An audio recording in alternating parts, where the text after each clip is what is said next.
3 papers. 2 red seals. 1 cellar. That was enough to end a dynasty, and to draw a 19-year-old named Maria into the narrowest room of her life. Our big question is simple, and it will drive the next 20 minutes. How did ordinary procedures, more than open hatred, bring Maria Romanov from a sunlit window to a concrete floor? Follow the files and we'll see how a soft voice and small kindnesses survive inside hard routines. What else do the documents refuse to say? In July 1918, the city was called Yekaterinburg. Locals whispered another name for the house on a low hill, the house of special purpose. Doors were sealed. Windows were painted shut. Outside, the Civil War ran hot. The front lines moved like frost lines in April. You know the ending. But this is not a tour of the end. It's a study of the machine. How it stamped until the stamping made decisions feel inevitable. And what makes this different from other tellings is our promise. We'll keep our hands on tangible things. Orders with dates, a wooden stair, a crate nail, a diary line where the ink drags. We won't diagnose people we never met. Accounts conflict. Memories were cleaned or clouded. Where the sources blur, I'll say so. Where they are sharp, I'll show the scratch. Maria Nikolaevna was the 3rd daughter. Born in 1899, she laughed easily and folded towels neatly. Sunny, some guards called her earlier, and not all of them meant it kindly. Her core conflict is not a royal title against revolution. It is warmth against mechanism. She had the skill of making a room less tense, passing a cup, asking a simple question, glancing at a window as if there were wind. And the machine had the skill of turning every human gesture into an entry on a form. But therefore Maria could be kind and the guards could be tired. But the schedules didn't care. Therefore, the schedules won more often than not. Our limit before we go on, few private pages survive. Many of the details come from after-the-fact testimonies, not all aligned. Keep that in mind as we hold our line. Here is a small object you can picture. A smudged bakery box tied with string. One account says a young guard tried to bring a cake to the little Grand Duchess, meaning Maria, as a standard courtesy after Sunday shift. It was found. The guard was punished. The guard corps was rotated. Whether the cake was sweet or stale doesn't matter. What matters is what the machine did with it. A human reached for another human. The paperwork reached faster. What else could a small kindness expose if left alone? And what did the bureaucracy fear? Escape or affection? To understand how a girl is cornered by routine, you have to see the routine. Each dawn brought head counts. Passes were stamped for deliveries. Weapons were signed in and out, initials overlapping like fish scales. Curtains were nailed to casements. The varnish on the window frames smelled sharp. Letters in and out ran through inspection. Lines blacked with a ruler and cold ink. Inventories of clothing were taken twice. Rations were recorded. Bread, potatoes, lamp oil. Guards were assigned alphabetically, then reassigned politically, and then reassigned again when someone smiled the wrong way. But therefore, the forms created predictability, and predictability created cracks. But any crack was spackled with a new form. Therefore the machine learned to run on repairs. Even language was procedural. The house needed order. The family needed protection. The basement was simply available space. A date and a name that changes the temperature of the room. Early July, Yakov Yurovsky takes over as commandant. He prefers things that balance. He prefers lists that total. Under him, the windows turn darker. He standardizes watches, shifts guards, restricts movement between floors. The first consequence arrives quickly. Familiarity is treated as risk. A kind word becomes a mark. A mark becomes a transfer. The rhythm tightens. You can feel it in the boots on the corridor. Here's the recap so far. So far we've seen a house become a system, and a system replace judgment with checkboxes. Stakes are rising. The front closes in and procedures begin to sound like plans. Another concrete thing. Seams and stitches. Before captivity, valuables were sewn into corsets and pillow linings. An old traveler's trick, desperate and practical. The machine didn't schedule for that. In a world of ledgers, the uncounted object is a surprise. It sits silent like a stone in the mouth of a pipe. This detail opens a second question. When a system tries to reduce people to listings, what happens when people carry the unlisted? What other blind spots live inside rigid rules? Days roll. Food thins. Lamps sputter and smoke. The courtyard dogs bark at odd hours. One barks, the rest answer. Guards change again. The snow that once hissed at the sill is gone. Summer heat makes the tar on the fence smell like rope. Letters to friends elsewhere shrink to postcards. Postcards shrink to nothing. The family asks for small things, a walk, a book, clean sheets, and sometimes the answer is later, which is a bureaucrat's way of saying no without writing no. Pattern interrupt. A date appears on a cover sheet. The font is slightly different. Someone else is typing now. You don't know his face. You know his ribbon color. A car in the yard in the evening means hope.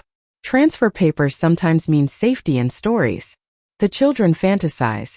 Perhaps another town, perhaps the track east, perhaps a quiet house where Alexei can be seen by a better doctor.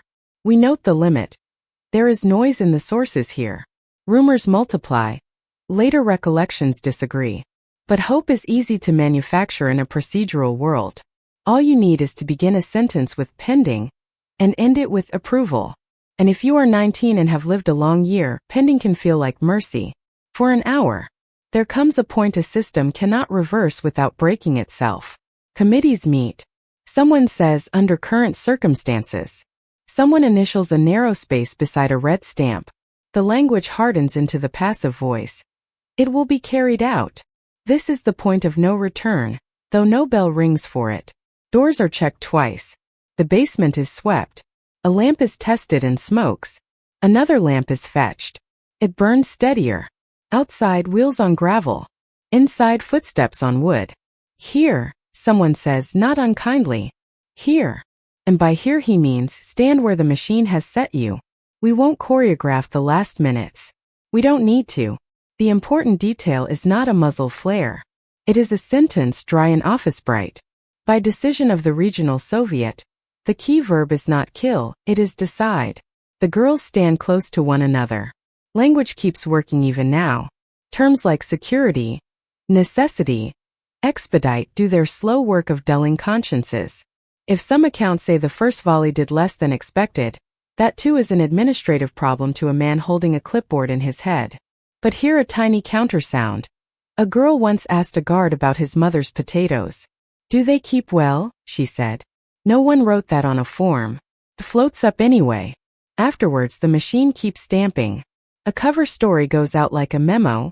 Moved, evacuated, transferred. Silence is scheduled. Rooms are emptied according to plan. Objects are redistributed according to list. Another recap. We started with seals and a cellar. We watched procedures crowd out tenderness. We saw hope made of paper. We saw the point where paperwork turned deadly. Stakes are higher than history. Because if tidy language can smother a summer night in 1918, it can do it anywhere. What does this mean now? It means violence does not always knock. Often it schedules. It comes as a request for a signature. It arrives as a change in shift policy. It sits in phrases like in light of current conditions, which can mean anything and therefore excuses everything. And but therefore, we want safety and we design procedures. But procedures without conscience become reasons without faces. Therefore, the work is to keep the faces visible inside the forms. Maria helps us do that. Not because she was a princess. Because she smiled at tired people and folded towels neatly. And we can't let a checklist erase that. Let's close the loops we opened. Loop A, our big question. How did ordinary procedures seal Maria's fate? By replacing judgment with routine, and by allowing narrow verbs, approve, transfer, execute, to roll downhill without friction until a girl was standing where the machine had set her. Loop B, the small kindness that exposed a crack. A cake, a nod, an easy conversation. Each triggered corrective paperwork that made the regime only tighter. Kindness wasn't dangerous because it armed her.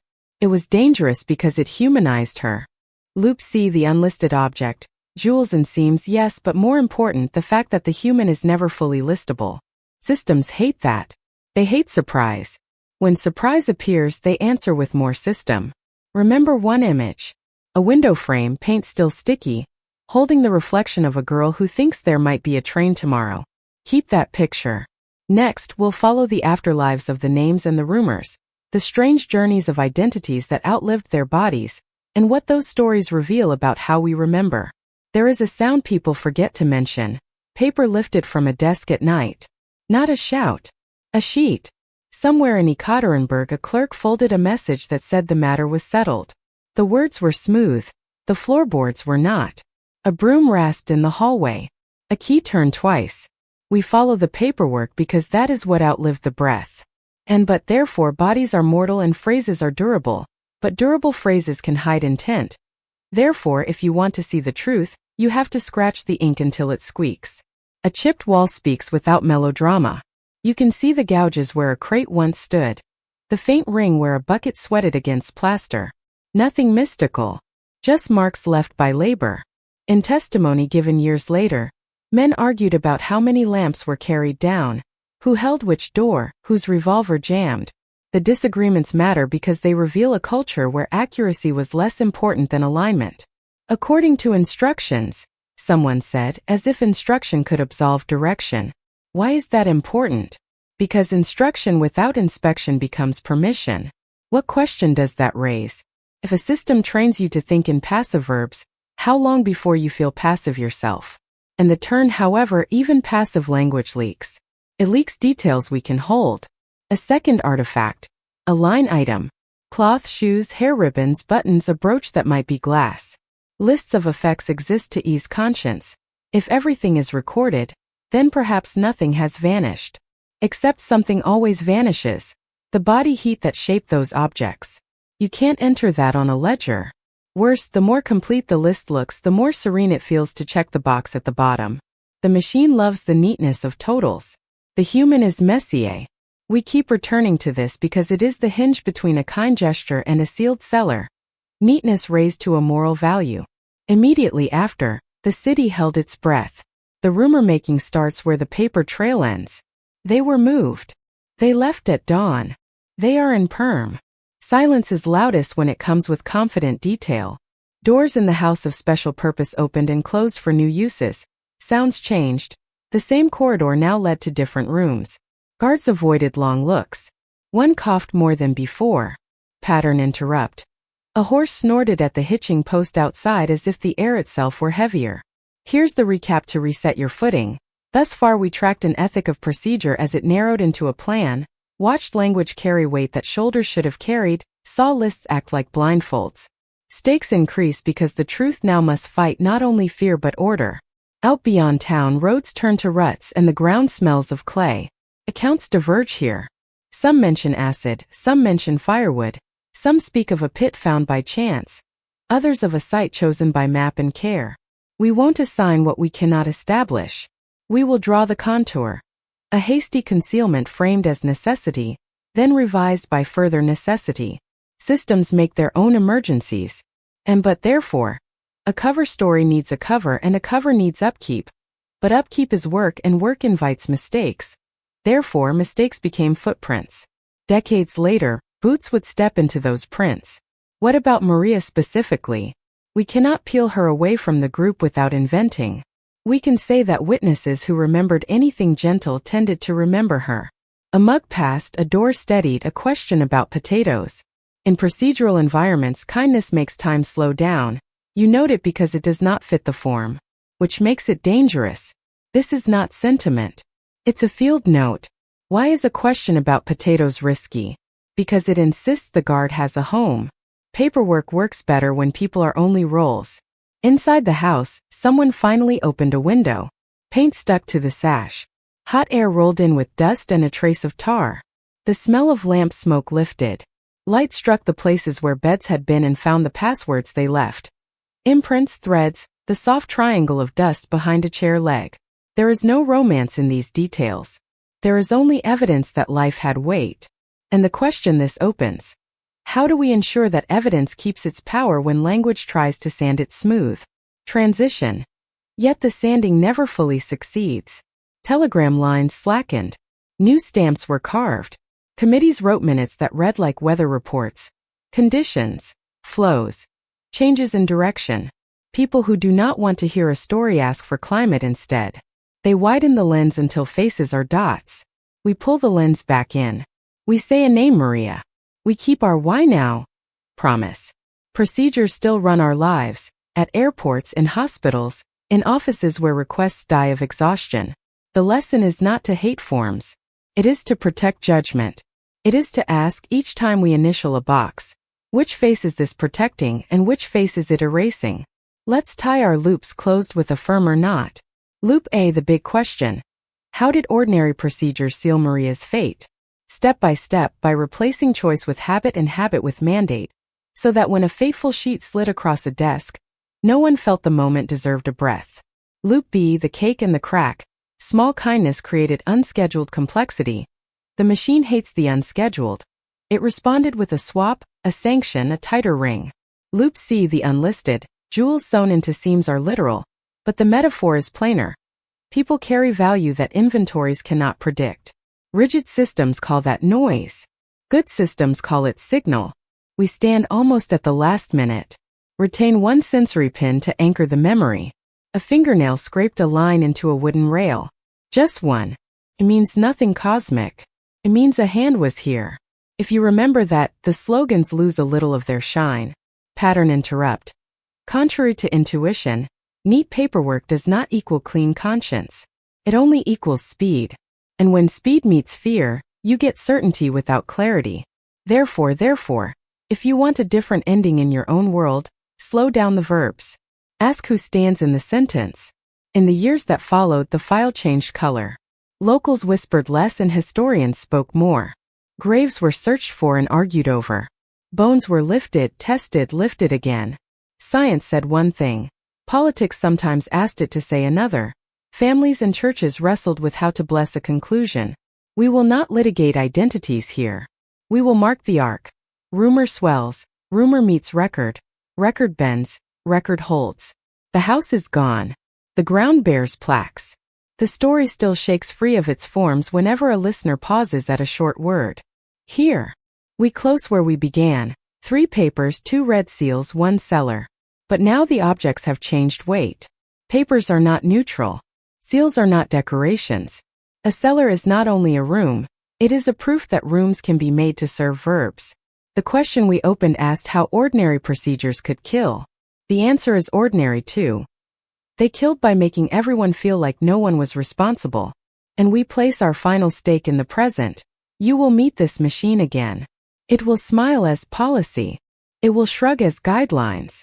It will suggest that what you see is standard. When it does, draw a thin, stubborn line like the one on that wooden rail. Say a name out loud. Ask what the form is for. Keep one image with you. A window frame, paint still tacky, catching the face of a 19-year-old who believes there might be a train tomorrow. If you can keep that image crisp for 5 seconds, you will remember the lesson for longer than a checklist lasts. And for those 5 seconds, language cannot flatten what happened. Next time we follow the afterlives of names, the imposters, the lab work, the courtrooms, and the surprising ways a rumor can outlive a regime, then surrender to a microscope. Finished. A rumor can outlive a body. In this chapter our big question is narrow and sharp. How did decades of whispers about Maria Romanov collapse into a few laboratory matches? And what did we misunderstand along the way? One skull was measured with calipers. One story was weighed with hope. Which one do we trust when their numbers and names do not line up cleanly? The first thing to know is that silence makes echo chambers. After July 1918, a city learned new habits. Speak softly, don't ask for details, repeat only what sounds official. But out beyond the painted windows, a paper trail kept twitching. Reports were filed, burned, rewritten.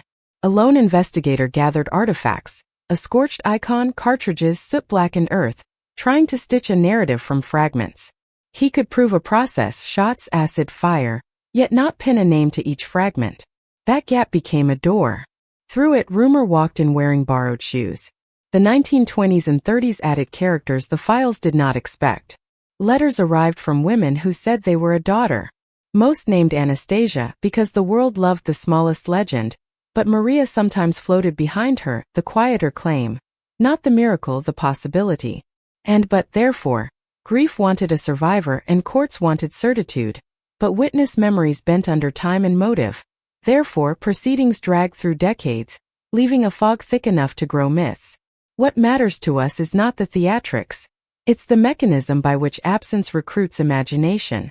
When the state refuses names, the crowd supplies them. Now we touch bone. In the late 1970s, a patch of ground outside the city gave up secrets to people who kept them secret. In 1991, the soil opened officially. A trench. 9 sets. Teeth, long bones, a rosary bead clinging to dirt. Air smelled like wet iron and sap. The inventory grew careful. Male, female, ages estimated by sutures, wear, growth plates. The machine of forensics is not the machine of repression. It looks slow on purpose. It prefers doubt to hurry. And yet, even with 9, 2 were missing. The hole in the count was a drumbeat. Which daughter? Where was the boy? Mechanism time, our how it works promise. DNA is not a story. It's a pattern that doesn't care for plot. In this case, scientists leaned on the mother's line. Mitochondrial DNA. A tiny ring passed almost unchanged from mother to children. They compared the sequences to living maternal relatives, people who shared a great-grandmother with the Romanov girls. Letters become ladders. Rungs either match or they do not. The ladders matched.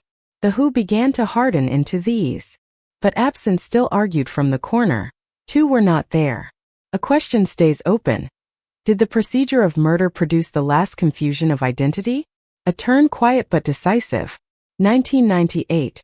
In a cathedral by the river in St. Petersburg, coffins lowered, bells heaving the air. The list of names read out. The country tried on a kind of closure, ceremonial, careful, contested. The missing 2 cast long shadows across the altar. But therefore, remains received honors and the chapter seemed closed.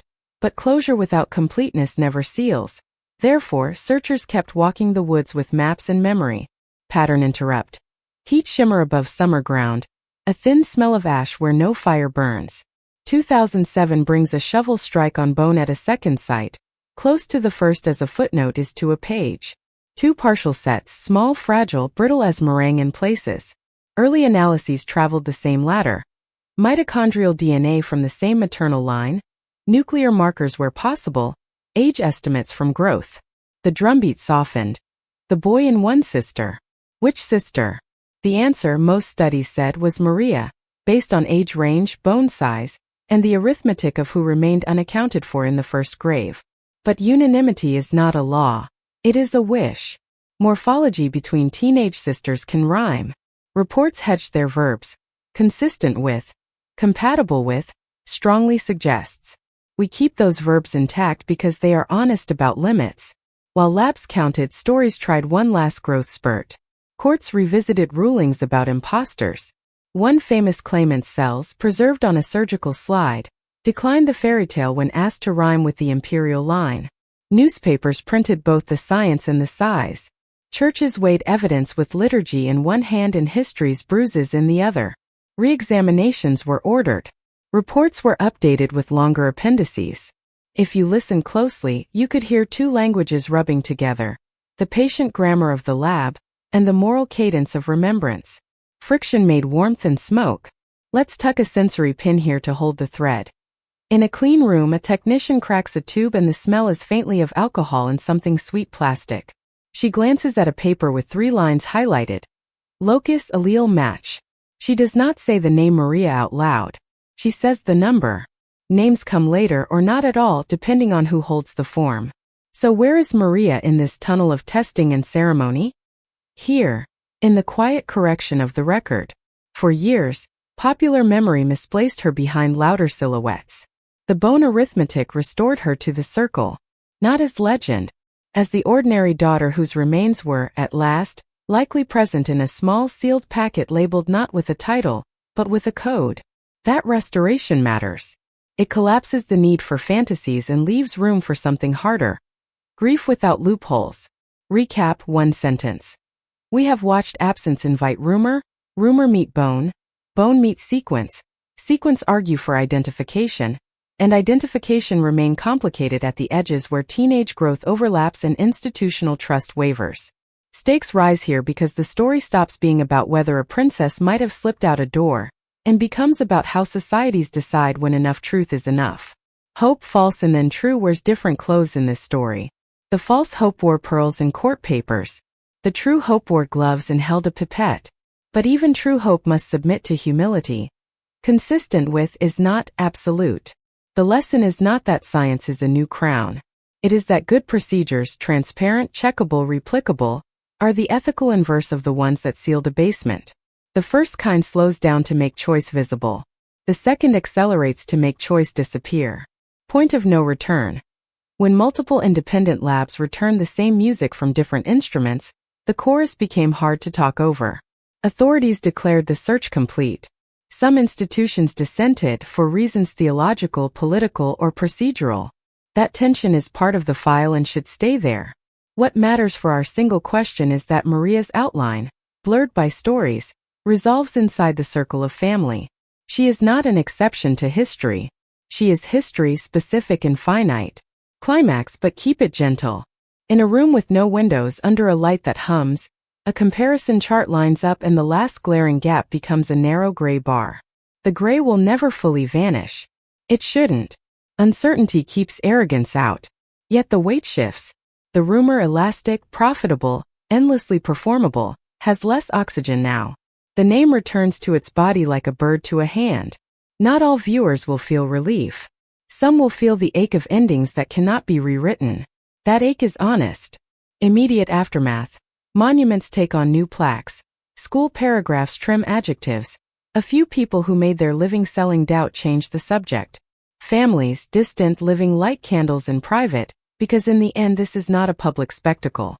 It is a correction of a ledger that should never have been opened. The air near the old house still smells of fresh paint some days, as if memory keeps repainting the same frame to prevent rot. The ground where the pits lay grows thin birch. Wind knocks the leaves together with a sound like dry paper. Meaning drawn forward. If the first half of Maria's story taught us how bureaucracy can weaponize the everyday, the second half teaches how procedure, done ethically, can restore names to the nameless. The difference is not paperwork versus no paperwork. It is conscience inside the paperwork.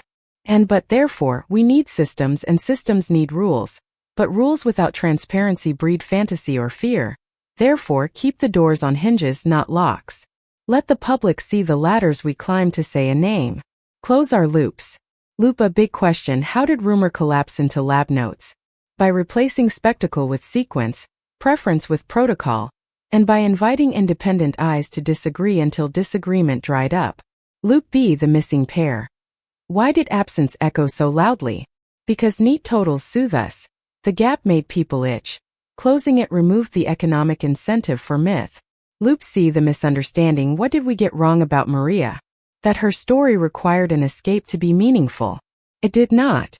Her meaning lives in the way small kindness met large machinery, and in the way careful science returned her to her sisters without fanfare. One image to pin the memory.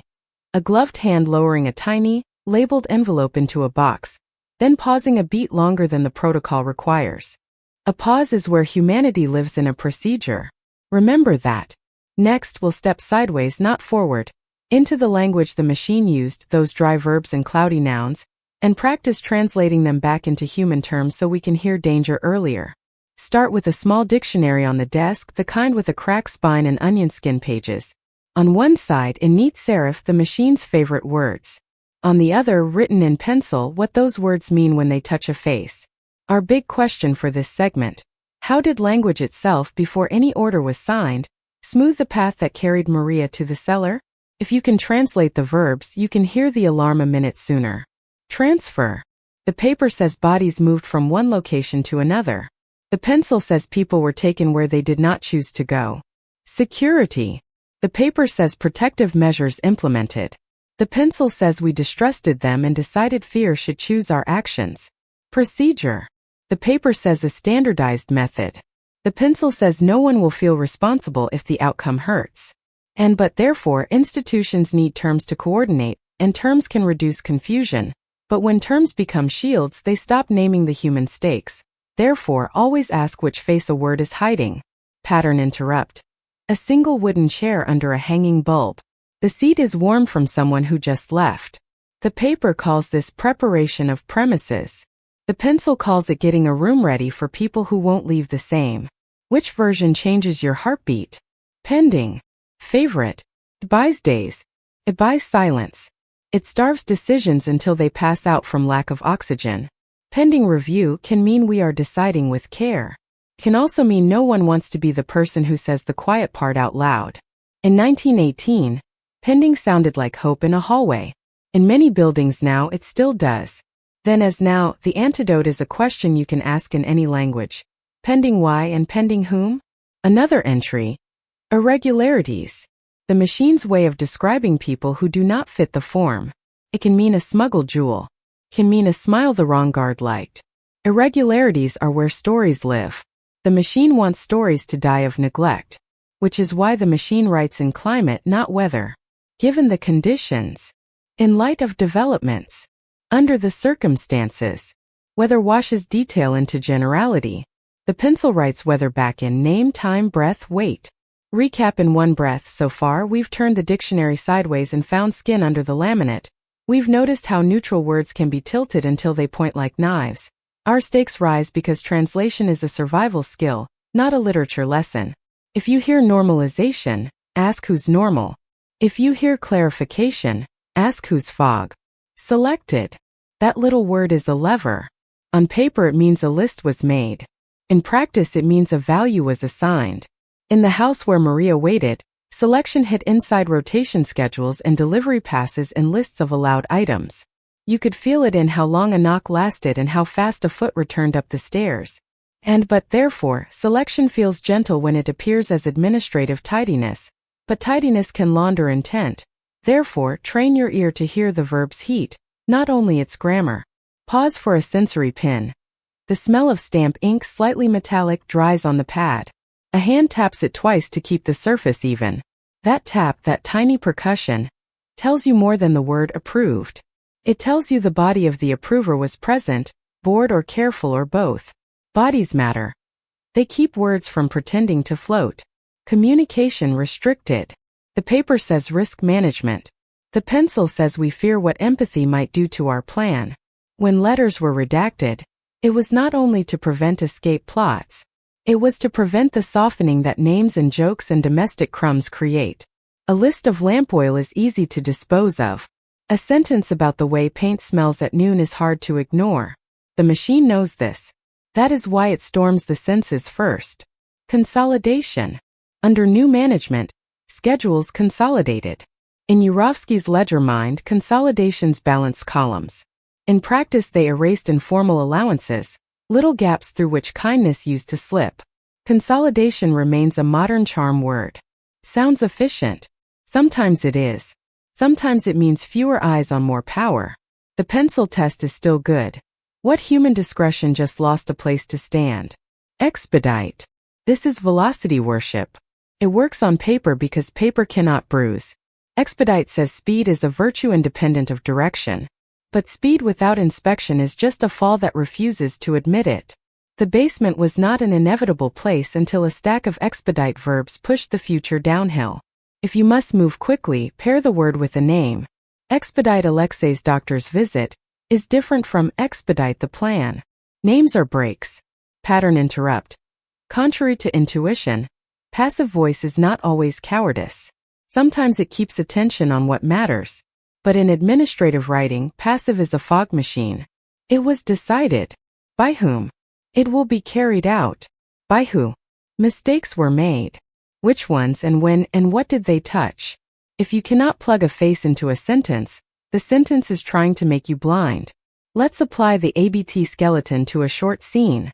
The family asked for a walk, and the guards had instructions about exposure, but the air inside was growing sour and tempers brittle. Therefore the request was deferred pending clarification. Read aloud the pencil line. People needed air, and the rules were scared of being seen. But everyone was uncomfortable and kindness might loosen the bolts. Therefore someone wrote no without writing no. That is how language is recruited to keep mercy unemployed. Escalation. Another climate word. The paper says circumstances intensified. The pencil says we made it worse because we were scared to do nothing. In times of stress, escalations justify themselves by pointing backward at escalations. The loop closes, the basement door opens. How to break it? Insert a small de-escalation verb with a proper noun. Victor will sit and talk. Anna will wait 10 minutes. Watch how quickly the climate loses its excuse. Recap again because every 3 minutes we promised a handrail. We've learned to translate the machine's polite nouns back into consequences. We've seen how frictionless verbs let decisions slide. The stakes now are in your mouth because you will speak these words or refuse them. A small practice. Substitute the body. Approved becomes, I, Elena, decided this. If the sentence makes your throat tighten, that's the point. Why now? Because these words are not antiques. They surface in hospitals, at borders, on school forms, in HR emails, in police reports, in courtroom minutes, and in the way we talk to each other when we are tired. The lesson is not that every form is a trap. The lesson is that ambush is like furniture that looks familiar. Keep one question pinned above your desk. Is this word pointing at a fact, or is it padding for a bruise? One more entry with teeth. Normalization. It's the process by which yesterday's exception becomes today's baseline. In the house, guards learn not to look too long at faces.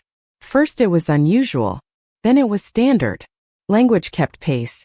Unnecessary interactions. Efficient duty. Normalization always promises relief. No more nagging sense that something is off. The pencil adds the cost.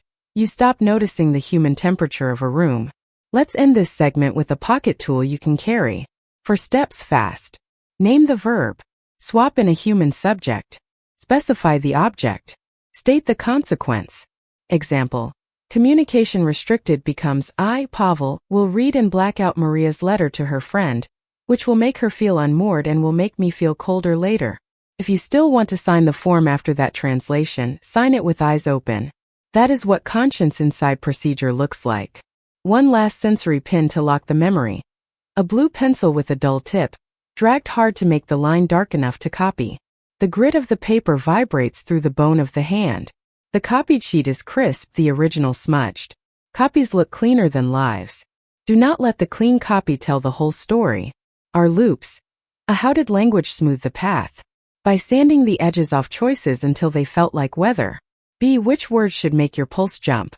Transfer, consolidate, expedite, pending, normalization when they arrive without names. See what practice keeps you human inside a system. Translate the verbs, put a body back in the sentence, and pause a breath longer than the protocol requires.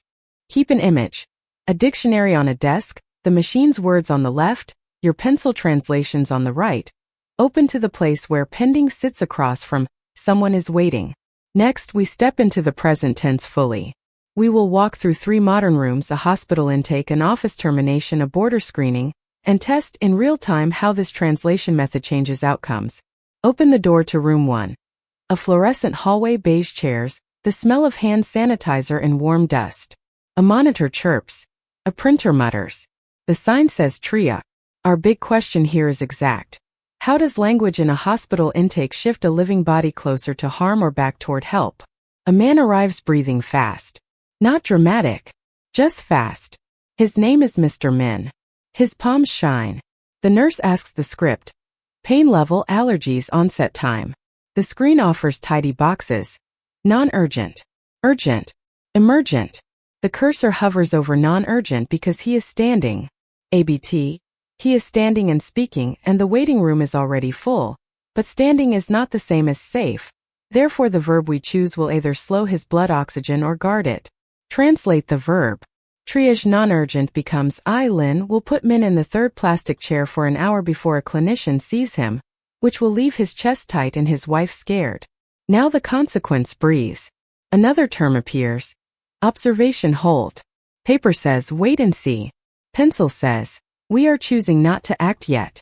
Pattern interrupt. Contrary to intuition, doing nothing is a decision. The 4-step tool forces that admission. The nurse listens again. The breath has a soft whistle. Nails are pale at the cuticle. There is a faint chemical smell, laundry soap, maybe factory air from his night shift. Name the body. Respiratory rate 28. Swap the subject. I, Lynn, will mark urgent and call respiratory. Specify the object. Min will get oxygen within 5 minutes. State consequence. His dizziness may lift before he falls. The word changes the path. A wheelchair appears. The chair clicks as the footrests swing down. The printer stops muttering and spits a label with his name, not just a number. Pending insurance verification is still on the screen, but the oxygen comes first. A system can have two sentences, the order is the ethic. Recap in one line, translation turned non-urgent into a person in a chair, and the picture was unacceptable, so the noun changed and the body moved. Stakes increase because you and I will sit in rooms like this or stand behind those desks. Room 2. A glass-walled conference room where the air conditioner is always 2 degrees too cold. A carafe of water sweats onto a napkin. 3 chairs, 2 already taken. The email subject last night. Calendar update. The phrases on the page today. Restructuring, role eliminated, severance, assets retrieval. The person walking in is named Maya. ABT. The company missed targets and must cut costs, and Maya's team overlaps with an outsourced vendor. But overlap hides that her work kept 3 clients calm through ugly quarters. Therefore, if we speak only in climate words, we will harm a person and call it weather. HR begins. As you know, given market headwinds, language sands the edges. Translate. Restructuring becomes, I, Jacob, will disable Maya's login at 10:02, which will cut her off from the portfolio she built and from personal files, pay stubs, childcare forms, saved on the drive. Say it silently and you feel the bruise. Now use the tool to redesign the moment. Name the verb with a body inside it. I will pause IT's deprovisioning until 5 p.m. Specify the object. Maya will export personal documents under supervision. State consequence. She won't lose the paperwork she needs for her life. Another term. Performance improvement plan. Paper says roadmap. Pencil says corridor to exit. If an exit is truly decided, say so with the right noun and stop performing a fiction. But if performance is honestly in question, swap the subject. I, Anya, will give Maya 3 specific metrics and access to training, which will either save the role or make the decision legible. Clarity is mercy. Vagueness is a slow harm. A small sensory pin. The thin click when you place a keycard on the table. It is the sound of access shrinking. If you hear it and feel nothing, step back. Ask a name into the sentence. Pattern interrupt. Contrary to corporate myth, kindness is not liability when paired with precision. Kindness here is an extra 10 minutes to collect dignity. Precision is a clear letter that names dates and reasons without euphemism. Recap. We took phrases that hide intent and swapped in bodies and consequences. That did not change the business reality, but it changed the temperature of the room and reduced unnecessary injury. Stakes rise because most harm in offices happens slowly, under nice lighting. Room 3. The steel and glass edge of a border. High ceiling. Polished floor. Will noise from carry-ons. The queue opens like a zipper toward a bank of booths. The words here wear uniforms. Primary inspection, secondary routine, random, inadmissible, expedited removal. A young woman in line holds a passport with a small scratch at the laminate edge. Her name is Alina.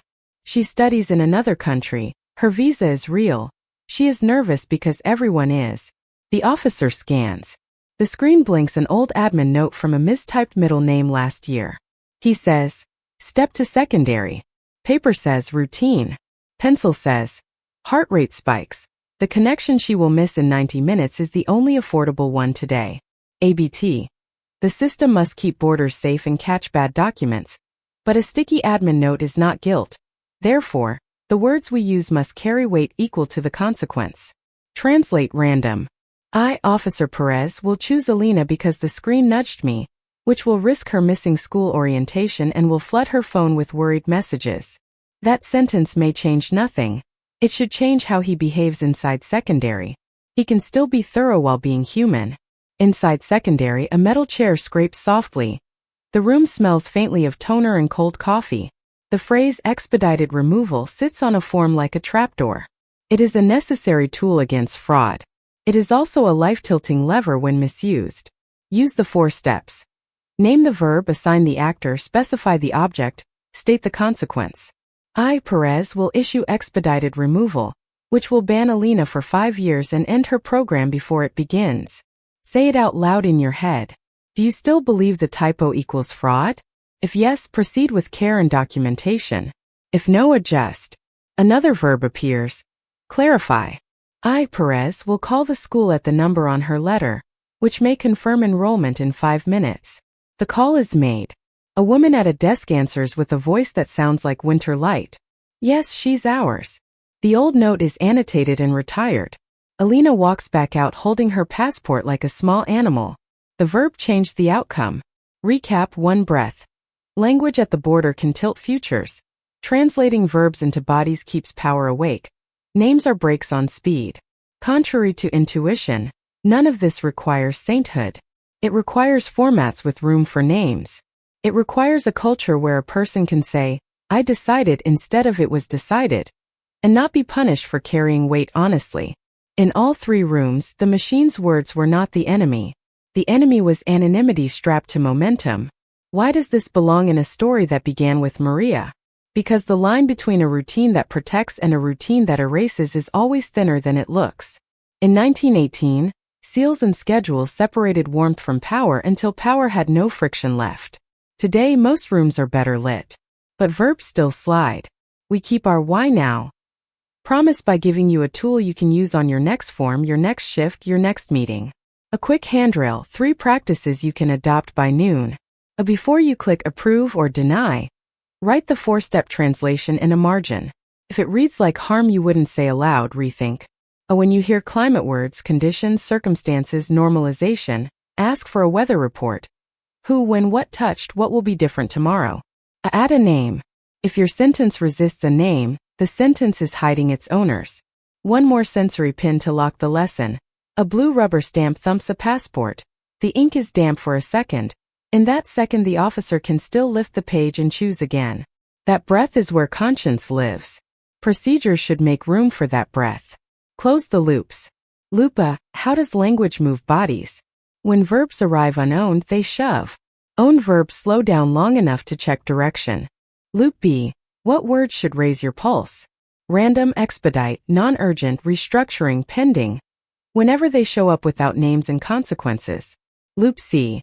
How do you keep human inside the system? Translate, name, specify, consequence. Take a beat longer than the protocol requires. Remember one image. A plastic chair in triage, a key card on a conference table, a passport under a pane of glass, 3 small altars where names matter. Trailer for next time, 1 sentence and 1 picture. A corridor lined with file boxes labeled in tidy black marker, audit, archive, appeal, and a single red string tying one box to another. Next, we'll follow that string to show how good record-keeping can rescue truth years after fear tried to bury it. Open the door to the corridor of boxes. The fluorescent hum is softer here. A library hush with dust that smells like old glue and dry cardboard. On each spine, black marker neatness, audit, archive, appeal, and a thin red string that slips from one to the next like a vein. Our big question for this chapter. How does disciplined record-keeping, the quiet twin of bureaucracy, rescue truth years after fear has tried to bury it? Begin with a hand, not a theory. A clerk ties the string to the first box labeled audit. Inside, ledgers with numbers that march, signatures that lean, a pad of carbon paper still smudged blue, a receipt for lamp oil, a requisition for nails, a gate pass with a date that doesn't align with the guard's later memory. But therefore, the machine used ledgers to enforce, but ledgers also trap themselves. Therefore, the same ink that secured harm can outline it later if we keep it, label it, and learn to read it against itself. Sensory pin. The crackle a paper makes when you ease it from a tight file. It is sound as small thunder. The paper warms in your hand. The edges lift where a stamp once pressed wet and heavy. You are not guessing now. You are looking. What makes an audit different from a hunt is method. You start with what the system valued. Totals, timings, authorizations. You do not chase a ghost. You ask a ledger to explain its own shadow. 3 tricks, honest and simple. First, reconcile incompatible columns. If a ration sheet shows food that never arrived, the empty chairman's flourish in the margin becomes a flare. Second, track the verbs. Transferred, reassigned, expedited. We've translated them already. Now we map their frequency. A spike around a date draws a circle around a decision. Third, match the human leak. A letter, a diary, a photo with the machine's seal. When a young woman notes, the varnish smell is sharp today, and a maintenance log records windows painted, you have weather and climate aligning. Not rumor but rhyme. Pattern interrupt. Contrary to the villain's story, Not every box here is wicked. The archive holds love letters, grocery lists, hymn sheets, postcards of birches by a river. Innocent ephemera save the guilty from erasing themselves. They create context. They let a daughter's handwriting sit beside a warehouse stamp and ask a simple question. How did these 2 pages touch the same month? Now follow the string to appeal. Inside, petitions, complaints, denials, a few approvals with a different ink color that looks almost cheerful. Appeals teach you the geometry of a regime. They show which doors existed even when they stayed locked. 1 appeal might be nonsense. 10 appeals with the same phrasing reveal a template quietly passed hand to hand, hope photocopied. But therefore, appeals are proof that people pushed back. But the phrasing often mimics the machine to survive.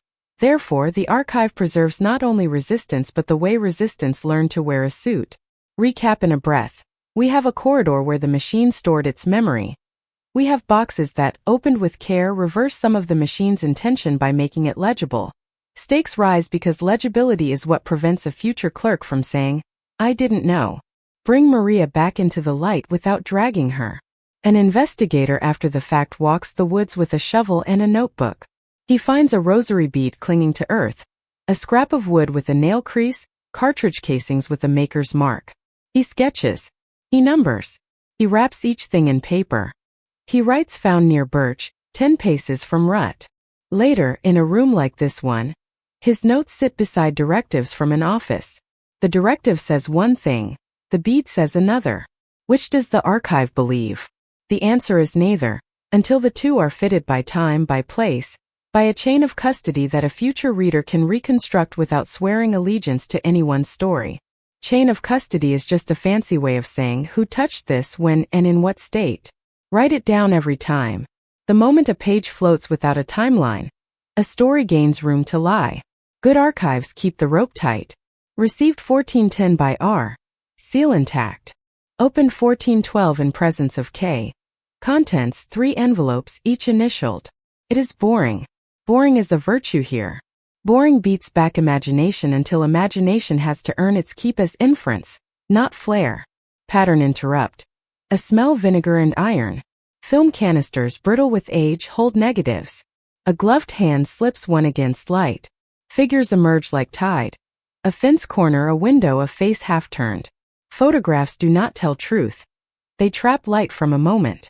You still need dates, notes, maps, and someone's back of envelope sketch to stitch the light to the ledger. But when they fit, they lock. A window that in testimony was sometimes open appears shut and painted on the day the painter's log says it was. The painter's little prideful flourish, finished fast, finds a visual partner. Now the archive pinches rumor between finger and thumb until it stops wriggling. Take the method forward into a clean room with stainless benches. The red string passes into modern binders. Protocols, lab logs, calibration sheets, sample labels. The saving grace of science is not cleverness. It is paperwork that anyone can check. A tube marked with an accession number cannot be argued with by vibe. Either the number matches the book, or it does not. Either a technician wrote the time or the blank space blinks. When the identification work on the remains ran true, it was because pages could be laid in a row and no step required the phrase, "Trust me." The opposite of the cellar is a table where every step can be read without ceremony. Recap. Audit reveals patterns, archive preserves context, appeal records friction. Chain of custody builds a bridge that rumor cannot cross without paying the toll of evidence. Stakes. If we build these rooms well today, someone who is not born yet can unspool our mistakes when our pride has gone quiet. Now let's turn the tool back on the present. 3 quick drills, 1 minute each, to prove the string works outside of history. Drill 1. A city agency issues fines by camera. Complaints pile. Misreads, double charges. Instead of a press release, produce a box labeled audit. Inside, device specs, calibration logs, placement maps, shift rosters for reviewers, override tallies, appeal outcomes. But therefore, tech promises efficiency and the budget loves automatic revenue. But code can hide bias and error. Therefore, the public must be able to follow the red string from snapshot to bank account without guessing. If the box is empty, the program is not ethical. Drill 2. An HR investigation after a complaint. Too often it becomes a fog of, "We looked into it." Build an archive that could survive external eyes. Preserve contemporaneous notes, who was interviewed and when, verbatim quotes marked clearly as quotes, timelines align with access logs and calendar invites. Keep the climate words off the page. Use weather, time, place, action. The archive does not decide guilt. It makes a decision defensible. If you cannot defend your decision in a future room under bright light with the file open, reconsider the decision. Drill 3. A hospital mortality review. A phrase appears. Unexpected decline. The red string ties to oxygen supply logs, staffing levels, response times tagged to badge pings, pharmacy dispensing records, and the nurse's own note that the hallway smelled faintly of bleach because the floor was just mopped. Sensory detail in a chart can save lives later. The smell is a proxy for time lost to a wet floor and detours. Audit without shame becomes improvement. Pattern interrupt. Contrary to habit, saving everything is not the same as keeping a true archive. Hoarding buries truth under excess. Curate. Label. Index. Keep what ties action to actor, actor to time, time to consequence. In other words, keep verbs, not vanity. A handrail recap every 3 minutes. What have we learned? Records can be instruments of harm, but when kept with integrity and open with discipline, they are also repair kits. The same categories that enforce the count, the stamp, the schedule can become witnesses for the other side. The difference is not the paper. It is the posture of the keeper. Why now? Because we live in a flood where attention dissolves, and rumor has learned to move faster than envelopes. The archive is slow on purpose. It is the counter-rhythm. In the age of instantly edited narratives, keeping a notebook with dates and decisions is a radical act. A phone photo of a whiteboard titled and filed can one day bridge a gap in memory that would otherwise be filled by certainty pretending to be truth. Close our loops. Loop A. How does disciplined record-keeping rescue truth?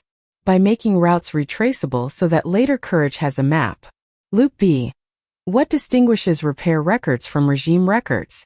Transparency, chain of custody, and an index that points to weather, not only climate. Loop C. How does this return to Maria?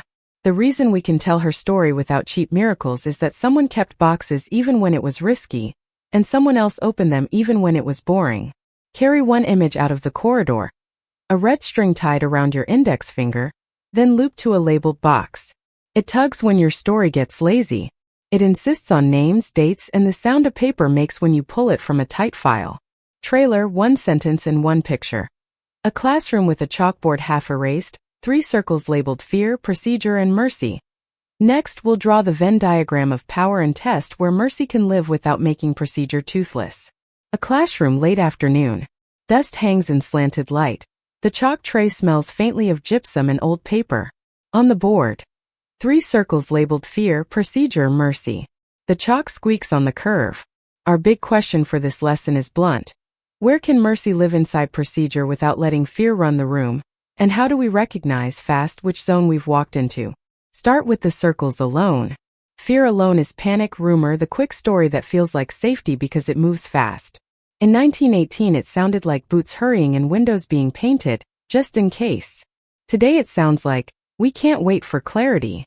ABT fear notices real risks and wakes us up, but fear without target sees faces as threats. Therefore it needs a harness or it tramples what it came to save.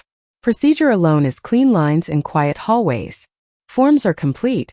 Boxes click shut. Absent mercy, procedure treats outcomes as math. The balance closes, so the story must be fine. In the house of special purpose, procedure alone sounded like stamps and schedules that felt neutral while narrowing options to 0. In your office, it's the ticket that closes because SLA met, even though the person still can't log in. Mercy alone is warmth with poor memory. It solves the nearest pain and forgets the pattern. It buys a cake for a hungry girl and forgets that a guard rotation will punish the giver. It grants a one-off exception that breeds resentment or risk. Mercy needs scaffolding or it tips. Now the pairings. Fear plus procedure without mercy is the basement. Given the circumstances, it will be carried out. The verbs are smooth. The consequences are sharp. Everything looks official because everything is documented, and that documentation launders harm. Sensory pin. The blue stamp left damp on the pad, moving from page to page as if the ink itself were duty. Translation tool on the board. Name the actor, specify the object, State the consequence. When no one will write those 3 lines, you are in this zone. Fear plus mercy without procedure looks kind and chaotic. Think of an overwhelmed border where officers wave through the soft-spoken and snare the anxious, or a hospital that admits whoever cries hardest. ABT. Fear makes us generous to some and strict with others, but untracked mercy becomes favoritism, therefore trust erodes and fear grows teeth. The chalk draws zigzags here. Good intent, bad pattern. Procedure plus mercy without fear is the sweet spot for normal days. The triage that uses names before numbers. The HR exit that preserves dignity while naming reasons. The archive that keeps chain of custody so the story can be checked later. You feel it as temperature. Things are steady and a person can say I decided without flinching. Pattern interrupt. Contrary to habit, this zone isn't slow. It's paced. Speed exists but it's paired with review.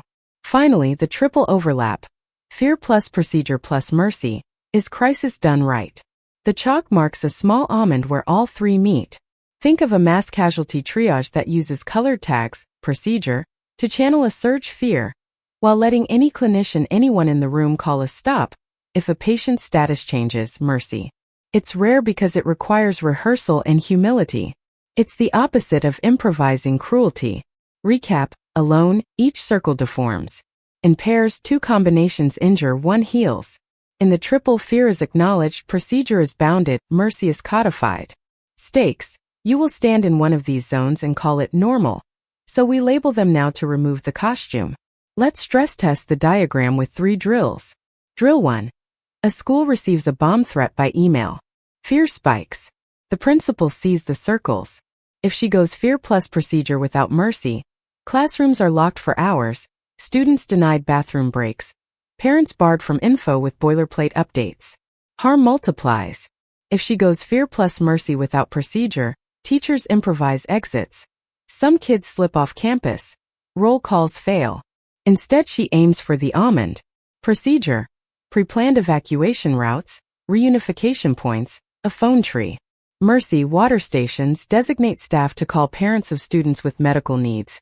A script that admits uncertainty and gives times for next updates. Fear is not denied. It is harnessed to a clock and a map. Drill 2. A content platform faces a violent video spreading fast. Fear says, take it all down now. Procedure says, follow policy. Review per cue. Mercy says, do not keep shoving trauma through moderator's eyes. The triple zone solution. Freeze shares immediately, procedure tuned for surge. Route to a specialized team with higher pay and support, mercy written into SOP. Publish a public log of interventions, fear addressed with visible action. The wrong zones. Fear plus procedure equals shadow bans with no appeal. Fear plus mercy equals random takedowns with no record. Drill 3. Disaster relief distribution after a flood. Fear crowds. Procedure. Verified lists. Mercy. The grandmother at the edge who lost ID. The ethically sharp zone sets 2 lanes. One for verified distribution. One staffed for exceptions with documentation by interview and supervisor override recorded. Every override is logged and audited later. Mercy is not a rumor. It's a form with a name and a reason that survives daylight. Pattern interrupt. You cannot stay in the almond by vibe. You need pre-commitments. On the side of the board, write 3. 1. Pre-authorize exceptions and log them. 2. Require named verbs. I will. At decision points. 3. Timebox fear. Every pending carries a next review time, not an ellipsis. Bring Maria back gently. In Yekaterinburg, fear was real. War, plots, shortages. Procedure hardened. Mercy leaked at small seams. A cake, a question about potatoes, and each leak was caulked with stricter rules. The machine lived in fear plus procedure without mercy, and the language on the page is the evidence. Our present tense work is to keep ourselves out of that overlap by design, not by luck or personality. Write a quick pocket heuristic on the board face. F. Fear check. Name the risk in a single sentence. If you can't, you're operating on mood. A actor named. Who decides? Write the name. If the name hides, stop. C. Consequence stated. Write the first order human effect. Not climate. Weather. E. Exception path. Where does mercy walk? Show the form, show the owner, show the audit. Run face on a live sentence. Expedite transfers pending circumstances. Fear check. Which circumstances? Actor. Who expedites? Consequence. Who moves what breaks? Exception. What if the transfer harms? If your answers are blank or vague, you're drifting toward the wrong overlap. Recap handrail. The VIN gives you a map. Face gives you a compass. Stakes rise because crisis erases memory. You need muscle memory. Now a short lab. Write mercy into procedure so it survives personnel changes. Lab 1, template clause for SOPs, named override. Any staff member may call a 10-minute pause on execution if new information suggests material harm. The caller logs name, time, reason. Supervisor review is mandatory within 60 minutes. This turns pause from insubordination into duty. Lab 2, red team the fear. Schedule fear drills, where you simulate bad headlines and rehearse keeping mercy alive. Add a metric. % of decisions with named actors recorded. You can't improve what you don't count. Lab 3, archive the breath. In high-risk workflows, preserve one human sentence per decision alongside metrics. Example. Approved oxygen before insurance check. Patient pale, wheezing. These sentences make audits warmer and future training sharper. Pattern interrupt. Contrary to some management lore, mercy is not the opposite of accountability. It is the opposite of indifference. Procedures that include mercy are harder to abuse because they publish where discretion lives. Let's close loops explicitly. Loop A, where can mercy live? In procedures with visible exception paths, named actors and time-boxed fear. Loop B, how do we spot danger? When fear arrives with anonymous verbs and no exception box. Loop C, how does this belong in a video about Maria? Because her story is not only a past, it's a diagram we can hold up to any system that says standard, while lowering the lights. One image to anchor this lesson. A chalk Venn diagram with a small almond shaded in. A single word written inside in smaller script. Breath. Mercy's home is the breath the protocol allows. Why now? Because alarms are loud and policies are soothing, and both can put you to sleep. The work is to stay awake in the middle, where breath meets rule. Trailer, one sentence and one picture. A final room dark as a theater, a blank screen waiting. Next we assemble the full 20-minute script, hooked to trailer with timestamps, concrete beats and on-screen visuals so that every lesson you've met lands as images, not just ideas. The room is almost empty now. Light slants across bare floorboards, catching sawdust that looks like tiny planets. You can hear the house settle, wood answering wood. As if a question were being asked one last time. Our big question never changed. How did ordinary procedures, not snarling villains, carry Maria Romanov from a sunlit window to a concrete room? We have walked the long way around to earn a short answer. It began with language that sanded edges off choices. Transfer. Security. Pending. Each word was a small slide. But therefore, administrators needed order and order used words, but unowned verbs gathered speed. Therefore the basement was reached without anyone having to say, I choose this. It continued with a culture that punished the unscheduled. A cake denied, a smile reassigned, a name replaced by a number. It hardened into ledgers that balanced so cleanly the conscience thought it could rest. And after the night, rumor occupied the silence until careful science, with its own transparent procedures, returned names to bodies and breath to the record. If you want the story in 3 objects, take these. 3 papers with 2 red seals and a timestamp. A smudged bakery box tied with string. A blue rubber stamp on the pad. Papers made the slope. The cake revealed the machine's fear of kindness. The stamp gave speed without inspection. Everything else was furniture. Immediate aftermath, then and always, is noise that calls itself whether, given conditions, under circumstances. The first temptation is to look away or to look up, to blame sky and climate. We've learned to look down. At shoes that creak because the floor is uneven. At ink that drags when the pen is dull. At the way a door sounds when someone closes it gently instead of hard. Weather is a cover. Decisions are footprints. Meaning lands sharper now because the modern rooms pressed it into our hands. Triage taught us a name can be oxygen. HR showed that dignity is a measurable deliverable when you name who decides and when. A border booth proved that a 5-minute call can move a life from random to real. Records, dull, dated, indexed. Demonstrated how to make truth retraceable years after courage has to be borrowed from strangers. The Venn diagram drew our map. Keep mercy alive inside procedure. And give fear a harness with clocks and names. Close the loops we promised to close. Loop A, the big question. How did ordinary procedures kill? By replacing judgment with habit and habit with mandate, until the last form required only a stamp, not a face. The antidote is not chaos. It is own verbs. I decide. I pause. I call. Loop B, the small kindness that cracked the machine. Why did a cake feel dangerous? Because kindness makes time slow down, and time is what momentum fears most. We write mercy into rules so it doesn't have to sneak in as contraband. Loop C, the unlisted thing. Jewels sewn into seams were the literal oversight. The deeper oversight was human overflow. People carry value procedures can't fully tabulate. Good systems call that signal, and create an exception path with a name and a log. Bad systems call it noise and build thicker walls. If you need one practice you can carry out of this story and into your next form, use face. Fear check, actor named, consequence stated, exception path. One index card on one desk can shift a room. And if you need one ritual to keep you honest, try this. Before you stamp, say one sentence with a name in it. I understand. Will do understand. And it will make understand. If your throat tightens, listen to it. Throats are smarter than slogans. Recap, because rhythm beats flourish. We traced how language laundered harm, how routine made choice feel like weather, how rumor inflated in vacuum, how transparent science and decent archives repaired names, how modern rooms still edge toward harm when verbs slide, how mercy survives when it is written down, owned, and timed.